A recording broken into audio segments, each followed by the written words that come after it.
So Mark posts a video, catch more fish on your next trip. And I wanted to watch it and give it a little critique, a little Phelps style critique. So let's see what we got here.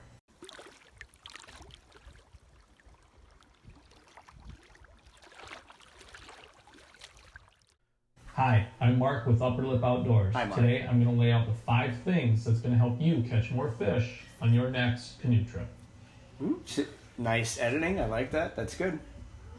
We're going to work on that in our future videos, a little more smooth editing and things like that. Now, we're not professional fishermen by any stretch of the imagination. No, we are not. A lot of questions about how we catch fish when we're up in the boundary waters. Well, I want to put this little video together to share with you the 5 things that we focus on when we are planning and I like the in the boundary cuts waters there. so that we can Kinda ensure cool. that we catch more fish. That looks good. The first thing that we learned is don't go in blind. I would jump on the internet. Do some research on the Minnesota DNR site, Lake Finder. So you can find a lake by a map. That So really you can good actually look idea. Have a plan. where you're gonna go. We never have Pick a out plan. a lake but it is a and really see good. That's good. That's a good tip, Mark. what's Good. what kind pro of fish tip. are in the lake. It's always a good place to start. You can plan to see kind of the type of fish that are going to be in there by looking at the lake surveys. Yep. This one has some walleyes in it. You see Ooh. good numbers of this lake. Lots of bass. We'll catch Here we those. are, some good size. Wow, that's a great lake to fish for walleyes. Yeah, we've never been there. Right there, wow. What a great lake. The other thing I would do is also visit bwca.com. It's a big lake. Now, bwca.com has Yeah. a lot of forums on it. He's hunting and Several pecking, people by with the a lot way. of experience for the boundary waters. You just kind of go in here. You can look at some message boards and find out. You search for a topic on your lake. There's a lot of people talking about fishing on there. I've So, literally never done Start that with in my those life. things. Figure out where you want to go and what you want to fish for. Mark does. He's got a lot of now spare you know time. where you're going. Now the question is, what are you bringing? What do you bring? What kind of gear? Mhm. Couple tackle items, Yep. and why we use those things. First of all, Go to the store. what I'm gonna buy bring new stuff. Is I'm gonna bring just a spinning reel, nothing fancy, just a spinning reel, a 2-piece rod. That's a and pretty maybe accurate backup. pose for us. Maybe Most of not a our backup trips. rod, but a backup spinning reel. For the most part, that's all I bring for like fishing poles or anything like that. The fillet knife. If you're gonna eat, you don't have to bring a fillet knife, but Mark doesn't own a fillet fillet knife. He's never filleted a we fish use in his the life. paddle as a cutting board, a metal stringer. It's better for the fish, and they live a lot longer as opposed to a rope stringer. Yeah, like 8 hours We instead of found that 4, over the years. which is good. We also bring or have been bringing lately, a fish basket. You've seen these in the store. Now that is a genius and idea. A collapsible water jug, and we tie Besides that the onto rack, basketball net and the anchor, fish stay alive. that's in that Mark's best scenario idea for that we've up had. about 48 hours. A lot of people will just throw it on a stringer and put it out inside of their campsite right off the shore. Well, turtles are going to eat that, or birds. Or A lot of people, he whatever. means us. Wildlife That's is happened to gonna us take many that, times. And you're not going to keep that overnight for sure. Then you're just wasting fish, and you're feeding the wildlife, and they're trained to come to those campsites every night. Just keep that in mind. They'll find The other thing we your do fish is we on their bring own. They're good at anchor. You know, you can take a rope and you can tie it onto a rock, throw it at something to keep your Genius. canoe from Great being idea. blown around by the wind. It gives you the best opportunity to keep your lines in the water if you don't have one of you trying to navigate the canoe and keep it in the right position and that sort of thing. that. Yeah, So what 2012, we do is we bring a basketball net. greatest we tie one fishing day end of our off, lives we rope until around the other end, Mark throw a and I couple went rocks in without there, Corey and and Glenn. drop it down. And that seems to work great. It's lightweight. We bring a couple of them so we can have one in the bow and the stern. And that seems to work awesome. So that's probably one of my favorite things that we've done over the years. Great to idea. help us, Basketball net anchor. catch That's a more pro fish. tip. And we bring a net. That's all. Not a necessity, but we also bring a net just so that we net can net any sort of fish that we want. Really, it's a collapsible one, so it packs away. You don't have to bring a net. You can use your hands. I just find that it's a lot easier to use a net because the fish can shake off the hook or whatever. You'd be really We're still upset learning how to if use the the net, only but fish you caught to begin with, hey, there we got and it. it was a nice one, it got away. And then when you Because don't use a up in net- the boat, you just didn't grab any, shook off your hook. You know, You dive into the water. I would. So Oh, you got the away. other thing is you bring a tackle box. Obviously, you put some stuff in there. Some things that I typically bring is I'll bring a silver and a gold Little Joe spinner. Put a weight on there.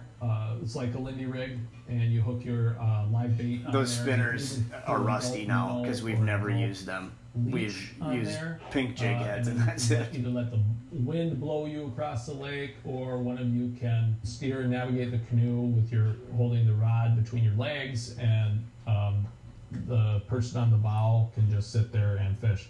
That's Yeah, my role. our I just person sit in the there and bow. fish. Ryan likes to swim Yeah. around, and he likes to sit in the stern. I'll bring a couple crankbaits, couple daredevils, MEP spinners, jigs with plastics. The last time we Those are used a great for daredevil, smallmouth bass. Reagan You'll was in catch some office. walleyes too, but they're great for smallmouth bass and northerns. Just going along the shoreline casting, you'll catch them. Problem is, you'll also get a lot of snags with those sorts of Yes, things. he And then does. He both gets of a you lot trying of to snags. navigate the canoe to get that snag off, and then you cut your line. Now you've got monofilament on the bottom of the lake for 1,000 years. Yeah, that's I don't not really good. fish that way much anymore, just because. because he gets of that. snags I all the like to, time. fish as passively as I can. Let the crankbait, the Lindy rig, or the bobber do what it does. We typically will buy leeches that we bring up there. We'll hook them up on our system, which I'm going to show you now. Yep. I'm going to go grab that gear. We're going to run to the store, and I'll be right back.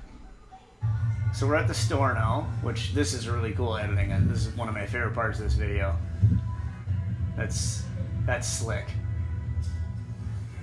Nice job on that, Mark. Hey, pink jig heads. And we're back. We're back home. Let's go over what we just picked up and put in our basket.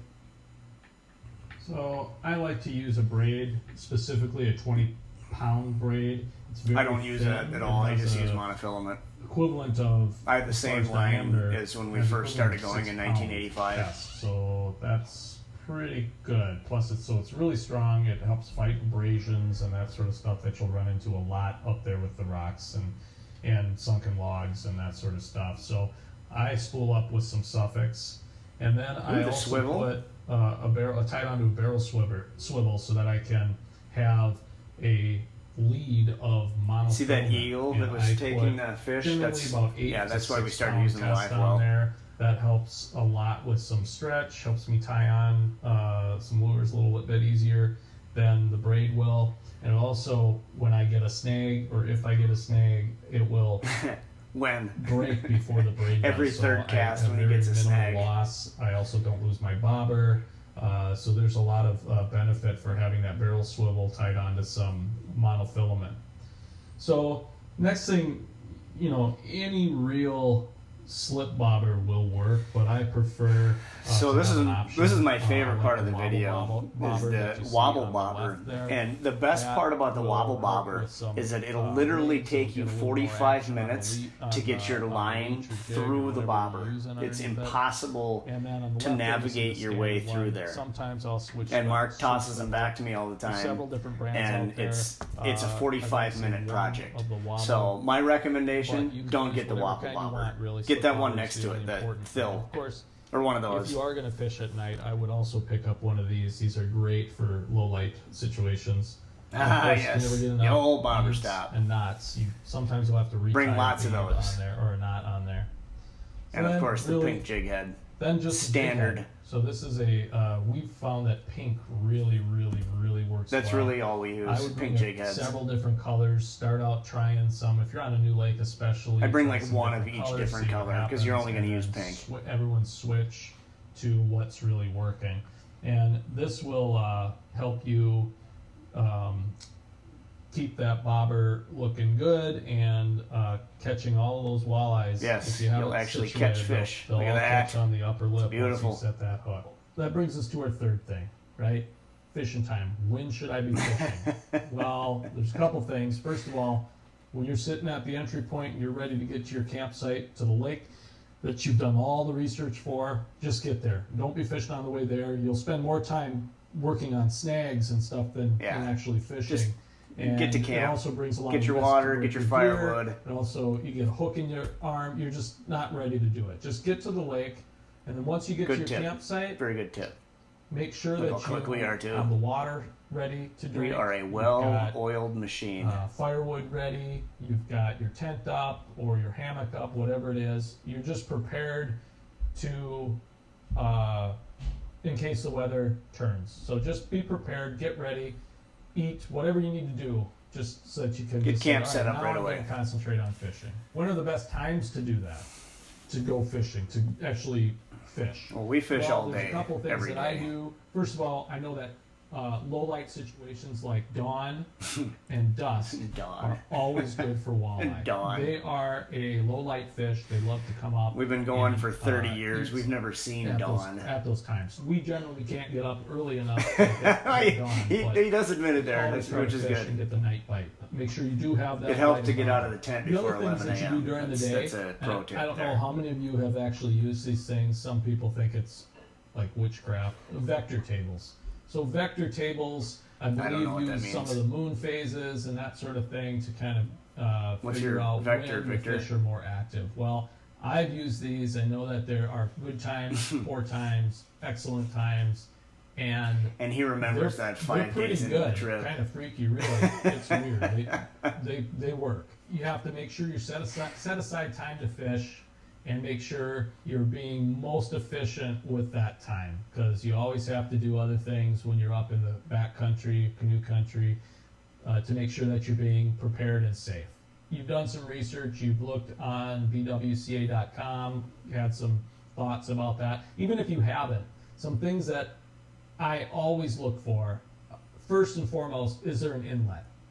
Any sort of current coming into a lake will be a great spot to catch fish. So really what we do All is sorts we of go to fish the hang out same in lake spots. every year, Make and sure we that know you where get the there, fish you are. Check it out. You There can happens always to be catch an fish in inlet those there. spots. Rock outcroppings in the middle Outside of that, deep water. I don't know that we've ever looked for an Those sorts inlet. of things you can assume that there is some sort of a shallow ledge or ridge that has access to deep water. These places normally will hold walleyes, and you can bet that there will be some fish there. So those are some other things. Pay attention to the shoreline. Shoreline It's is a also Cherokee important. Shoreline That was a good will trip. kind of tell you Caught some lake if trout on it's a that one. steep shoreline, it probably continues to some degree into the water. Another thing too is Yeah, make naturally sure a that shoreline does go uh, into the water at some your point. location is safe. That's a good don't observation. Go out into the wind when it's really windy. Anchor down. You're asking for trouble. So just try to navigate that as best you can. And that kind of brings me to the final fifth thing that we've learned, and it's canoe positioning. So what do I mean by that? Well, when you're out on the water, you want to be fishing where you have 2 lines in the water, or as many as you can. I guess if you're by yourself, you want to make sure that your canoe is in a spot where you're going to be able to access fish, and you're not worrying about it blowing around or somebody not being able to fish because they're paddling, whatever it is. Snags and that. I've never heard Mark worry about that. When as long as his line is in the water, he doesn't really care all that much if mine's in. As long as I'm keeping him in the right spot, that's the key. And cast into the wind, something to block. See how we're that wind so moving, that but you yet he can doesn't have a paddle in the spend water. Most time fishing. It's use that weird anchor how that as best works. You can. Those are really the 5 things that I think will help you catch more fish in the boundary waters or on any canoe trip for that matter. So I hope that this is going to be useful for you. You know, if you have some other ideas or think I'm full of it, whatever it is, leave the comments down below. We are adaptable. We will do other things. So I'm We've always never eager to done learn. I hope you anything are too. different ever. If you like what you see here on Upper Lip Outdoors, check out some of our other videos. Hit the like button Yes, and do that. subscribe. We Do that. really Subscribe. appreciate it. And I hope to have more videos up for as we prepare for our summer trips. Ryan and I will have some a video up shortly, kind of outlining what we plan on doing. But until then, thanks again. Hit that like button, subscribe if you haven't already, and we'll see you at the next time. All right. Good stuff. Thanks, Mark. Good pro tips in there. Use those. We don't always, but they're really good advice. So on our channel here, I'm going to start doing a little more editing, so I have access now. So we can go to my channel, look up our videos, Upper Lip Outdoors, of course, on YouTube. And we're going to try to put together more videos every year. We're going to try for maybe a bi-weekly type a deal where we're just doing some shorter videos. And then we'll continue, of course, to do our annual trip. And hopefully, if things work out well, we'll do more than one trip a year. We're already planning 2 trips this year, one with the kids and one without. And we're going to try some more, some different editing tactics, and just work on some different things through our channel. So click on the subscribe, Upper Lip Outdoors, and we'll see you out there on the water.